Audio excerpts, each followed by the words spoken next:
नमस्ते। आज हम बात करेंगे एक ऐसी कहानी की, एक ऐसी लड़ाई की जो गणतंत्र दिवस की उस शानदार परेड के पीछे बिल्कुल अंधेरे में लड़ी गई थी। ये कहानी है एक अनदेखी जीत की। तो बात है 26 जनवरी की रात की। दिल्ली में कड़ाके की ठंड थी, पर हवा में ना एक अजीब सी बेचैनी घुली हुई थी। ऐसा लग रहा था जैसे शहर को किसी अनदेखे खतरे का एहसास हो रहा हो। कर्तव्य पथ पर अगले दिन की परेड की सारी तैयारियां एकदम परफेक्ट, लेकिन इस परफेक्शन के पीछे कुछ तो गड़बड़ थी। और इसी कहानी के सेंटर में है आरव, एक यंग इंटेलिजेंस ऑफिसर। वो अपनी ड्यूटी पर था, पर आज कुछ ज्यादा ही बेचैन था।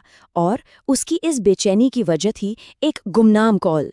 एक ऐसी कॉल जिसमें एक बहुत ही रहस्यमयी चेतावनी छिपी थी। कॉल करने वाले ने बस इतना ही कहा, अगर भारत को सुबह का सूरज देखना है तो अशोक स्तंभ के नीचे छिपे सच को ढूंढो। और फोन कट गया। आरव तुरंत समझ गया, ये कोई मजाक नहीं था। सोचिए, अशोक स्तंभ जो हमारे संविधान और न्याय का प्रतीक है, उसी के नाम पर खतरे की घंटी। मामला बहुत सीरियस था। आरव ने एक पल भी नहीं गवाया, अपनी टीम को साथ लिया और सीधा कर्तव्य पथ की तरफ निकल गया। परेड ग्राउंड के आसपास सिक्योरिटी पहले से ही एकदम टाइट थी। इसका मतलब साफ था, अगर कोई खतरा है तो वो बाहर से नहीं बल्कि कहीं अंदर से ही है। वहां पहुंचते ही टीम ने खोजबीन शुरू कर दी और तभी उनकी नजर पड़ी अशोक स्तंभ की रेप्लिका के पास। जमीन में आधा धंसा हुआ एक छोटा सा मेटल का बॉक्स। बस उसे देखते ही आरव का दिल जोर जोर से धड़कने लगा। अब ऐसे में सबसे पहला ख्याल क्या आता है? क्या ये बम है? क्या कोई परेड पर हमला करने की फिराक में है? टीम ने फौरन उस पूरे एरिया को घेर लिया। लेकिन जब आरव ने उस बॉक्स को करीब से देखा तो उस पर एक बड़ा अजीब सा मैसेज लिखा था, संविधान सिर्फ किताब नहीं, ढाल है। अब इस मैसेज ने तो पूरी गुत्थी को और भी उलझा दिया। आरव ने हिम्मत जुटाई और धीरे से बॉक्स को खोला। अंदर कोई बम नहीं था, बल्कि एक डिजिटल डिवाइस और एक पेन ड्राइव थी। मतलब खतरा जैसा दिख रहा था वैसा बिल्कुल नहीं था, ये कुछ और ही था। और जैसे ही आरव ने उस डिवाइस को ऑन किया, स्क्रीन पर एक काउंटडाउन टाइमर शुरू हो गया। 10 मिनट। उनके पास सिर्फ 10 मिनट थे। पर किस लिए? 10 मिनट में क्या होने वाला था? जवाब मिला पेन ड्राइव में। लैपटॉप में लगाते ही एक वीडियो प्ले हुआ, एक नकाबपोश आदमी, और उसने जो बताया वो होश उड़ाने वाला था।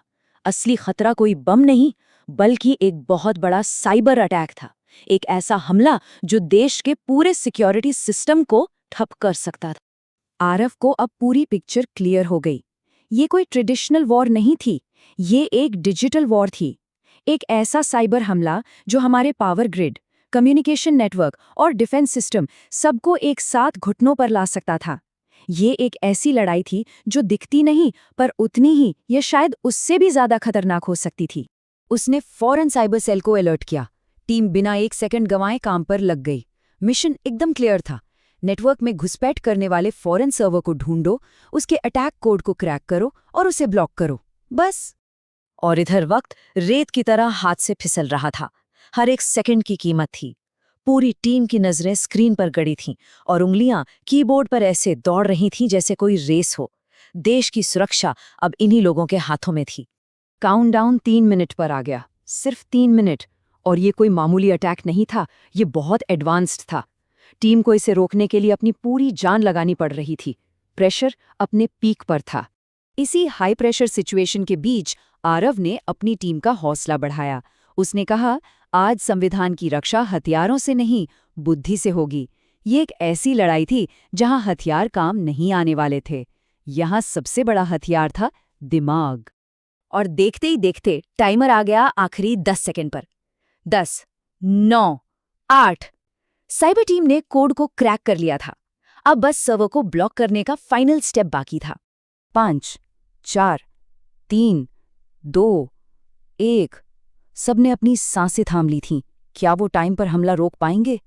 पूरे कमरे में सन्नाटा था, बस कीबोर्ड पर दौड़ती उंगलियों और तेज धड़कनों की आवाज गूंज रही थी।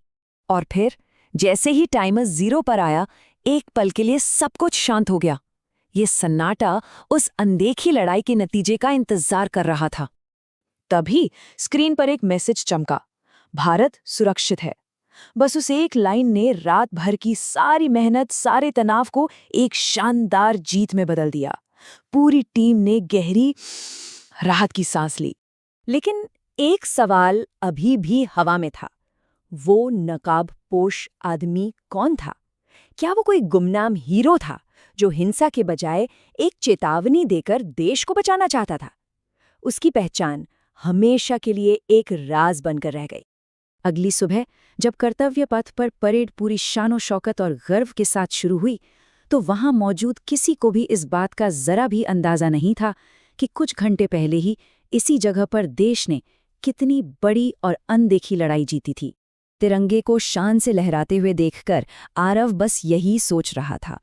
उसे एहसास हुआ कि गणतंत्र दिवस सिर्फ एक जश्न का दिन नहीं है, बल्कि ये एक जिम्मेदारी है, और आज उसकी टीम ने उस जिम्मेदारी को बखूबी निभाया था। तो ये कहानी हमें सोचने पर मजबूर करती है ना, कि आज के इस डिजिटल वर्ल्ड में देशभक्ति का असली मतलब क्या है? क्या ये सिर्फ सरहदों पर लड़ना है, या फिर कीबोर्ड पर लड़ी जाने वाली इन अनदेखी लड़ाइयों में भी उतनी ही देशभक्ति है? सोचिएगा जरूर।